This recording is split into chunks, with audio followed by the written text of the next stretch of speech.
आगे बढ़ो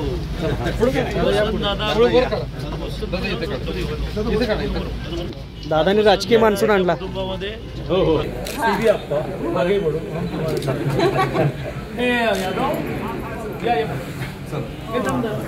अरे तू मुझे मिलता है बाबा.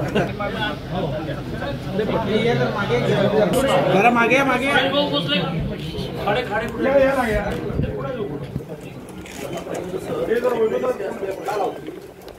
मोबाईल वर घेऊ नका. मागे मागे जरा एक मिनिट दादा तसंच थांबा. हे जरा मागे या, जरा वर घ्या.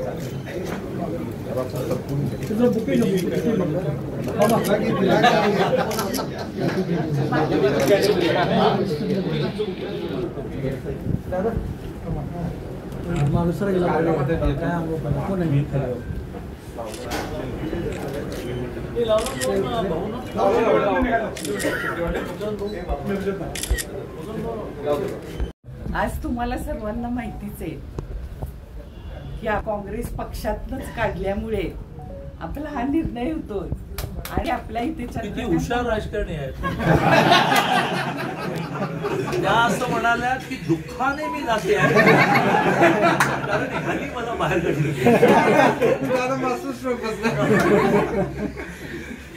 आज चंद्रकांत दादा, आदरणीय चंद्रकांत दादा, सुधीर दादा असतील किंवा आमचे शेखर इनामदार असतील आणि सुमित दादा, या सर्वांनी अगदी सन्मानाने आपल्याला सर्वांना आमंत्रण त्यांच्या पक्षात यायचं दिलं. जिल्हाध्यक्ष सम्राट तो काय आमच्या घरात आहे पण अध्यक्ष आहे. तो दोनदा मला या संदर्भात भेटलाय की दादांनी तुम्हाला निरोप दिलाय. आम्ही 10 माणसं मागे लागली होती आणि ते थकली आणि शेवटी समित कदम आणि शेखर इनामदारला यश मिळालं. आम्ही त्यांचं प्रेस पुढे नको दादा, प्रेस पुढे स्टोरी नको. आपलं उपयोग आहे. आणि या सर्वांनी म्हणजे माझी एकच अट होती की आमच्या कार्यकर्त्यांना इथे सन्मान मिळाला पाहिजे ही इच्छा मी व्यक्त केली आणि त्यांनी म्हणजे अगदी मला अभिमान वाटतो. म्हणजे आपले आदरणीय मुख्यमंत्री आहेत तर त्यांच्याशी सुद्धा मी काल बोलले आणि त्यांना सांगितलं की तुमच्या उपस्थितीतच माझा प्रवेश व्हावा अशी माझी इच्छा आहे आणि आमच्या कार्यकर्त्यांना सगळ्यांना न्याय मिळाला पाहिजे. तर त्यांनी मला अगदी एका शब्दात सांगितलं की तुम्ही काही काळजी करू नका आणि माझ्या उपस्थितीतच तुमचा प्रवेश होईल.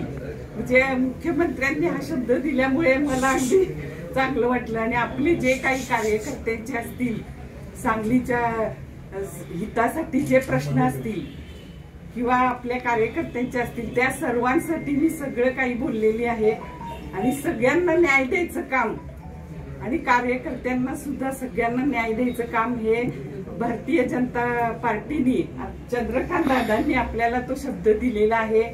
त्यामुळे आपण सर्वांनी त्यांच्यावर विश्वास ठेवून आपण परवा आता त्यांनी सांगितलं आपल्या सगळ्यांना बुधवारी तर आपण सगळ्यांनी जाऊन तिथे प्रवेश करायचा आहे आणि सांगलीचा जो विकास आहे, सांगलीची जी राहिलेली कामं आहे, मदन भाऊंचं स्वप्न असेल तर ते आपल्याला सर्वांना पूर्ण करायचं आहे आणि त्यासाठी आपण ही विकासाची वाट धरलेली आहे आणि ही वाट अशीच इथून पुढच्या काळात सुद्धा आपण सगळे प्रामाणिकपणे या पक्षाशी राहून आपण काम करायचं आहे व हा पक्ष कसा वाढेल यासाठी सगळ्यांनी प्रयत्न करायचा. बीजेपीच्या इतिहासामध्ये खूप मोठमोठी विखे पाटलांसहित, विजयसिंह मोहिते पाटलांसहित, हर्षवर्धन पाटलांसहित आली आहे, मोठमोठी घराणी आली. पण ज्याचं शल्य आमच्या मनामध्ये सारखं होतं की वसंतदादांच्या घराण्यातलं आमच्याकडे कोणी आलं नाही. वसंतदादांच्या घराण्यातलं कोणीतरी येणं याचा प्रयत्न 2 कारणासाठी होता. एक प्रयत्न तर राजकारणामध्ये ताकद, ते आल्यामुळे आमची ताकद वाढेल. दुसरा प्रयत्न होता ते म्हणजे भारतीय जनता पार्टीचं जे कल्चर आहे, भारतीय जनता पार्टीची जी संस्कृती आहे की जी सर्वसामान्य माणसाची दखल घेते. अशी सर्वसामान्यांची दखल स्वर्गीय मदन भाऊंपासून वारसाच वसंतदादांचा असे सगळेजण घेत होते, घेतात. मला काल एक उदाहरण वहिनींचं फार भावलं आहे. ज्यावेळेला मी त्यांच्या बँकेच्या विषयात असं म्हटलं की टप्प्याटप्प्याने आपण एकेकाला मोकळं करू. पहिलं तुम्हाला तिघांना करू, नो सगळ्यांना एकत्र अदरवाईज आज दुपारी 3ही जण त्या आणि त्यांच्या दोन्ही मुली या बँकेच्या प्रमाणे मुक्त होतील. अधुरी त्याने हो म्हणावं, दुपारी मी सगळं करून जातो, पण त्या म्हणाल्या की नाही, जे करायचं ते सगळ्यांचं करायचं. तर हे जे कल्चर आहे वसंतदादांपासून चालू देणार आहे, वसंतदादांची ते किती उदाहरण आहे. म्हणजे मी कमी वाचतो कारण मला वेळ कमी, पण मी वसंतदादांसंबंधीचं इतकं वाचलं आहे की त्यांच्या घरातलं वसंतदादांवर बोलणार नाही इतकं चांगलं भाषण मी करू शकतो. ते मला एक तर उदाहरण माहिती आहे, ते तुम्हाला सगळ्यांना माहिती आहे की जेव्हा मुख्यमंत्री झाले त्याला हू म्हणून सांगली जिल्ह्याचं माणसं पळतच सुटली. तर त्यातला एक जण अंगावरच्या कपड्याने निघाल्यानंतर दादा त्याला असं म्हणाले की अरे तू बरे कपडे तरी घालून यायचा, थांब असं म्हणून सगळ्यांच्या समोर त्याने त्यांचा जब्बा काढला यादव आणि ही घाल. हे कोण करतं आजच्या काळामध्ये. त्यामुळे जसं ताकाला जो मांड कशाला ताकद वाढायची म्हणून तर आम्ही या घराण्याच्या मागे लागलो. पण हे कल्चर हे बीजेपीच्या आणि मूळ राष्ट्रीय स्वयंसेवक संघाच्या, त्यात हिंदू मुसलमान ते नंतर होऊ, पण संघाचा प्रयत्न, संघ हा काय मुसलमान विरोधी नाही, संघाचा प्रयत्न हा ह्या देशाचं कल्चर, जे कल्चर जे आहे ते माणसामध्ये देव पाहतो, ते कल्चर डेव्हलप करण्याचा संघाचा प्रयत्न चालू आहे. त्याचा राजकीय भाग जो आहे तो काळाच्या ओघात होणार आहे, काय काळजी करू नका. पण ते कल्चर हे वसंतदादांच्या घराण्यात आहे, म्हणून आम्ही त्या घराण्याच्या खूप मागे लागलो. स्वतः देवेंजी त्यांच्याशी काल बोलले, त्यांनी जे वाक्य म्हटलं ते वाक्य म्हणून मी बसतो. त्याने हे वाक्य म्हटलं की वहिनी तुम्हीच नाही तर तुमच्या एकन एक कार्यकर्त्यांची आम्ही काळजी करू. त्यामुळे त्याच्याबरोबर आता एक पण वैशिष्ट्य आहे की जवळजवळ सत्ता नाही याला 10 वर्ष झाली या घराण्याची. म्हणजे मग केंद्रात सरकार बीजेपीचं आलं, राज्यात आलं, महानगरपालिकेत आलं, त्यांचा एकही माणूस हल्ला नाही. हल्ला कोणी त्यांचा एकही माणूस विकला गेला नाही. आमच्या शेतकरी नामदार प्रयत्न खूप थकले, पण ते म्हणाले यायचं तर वहिनींच्या सही द्यावं लागेल.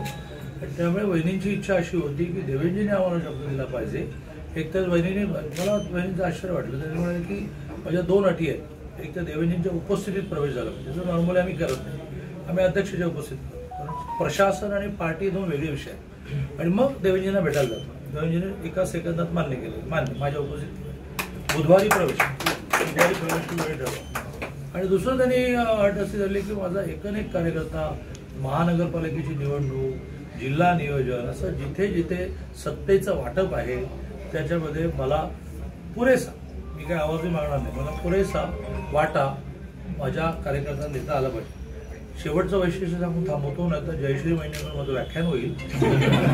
ज्यावेळेला मी मुद्दाम 2 जिल्हा नियोजन मधली पदं मोकळी ठेवली.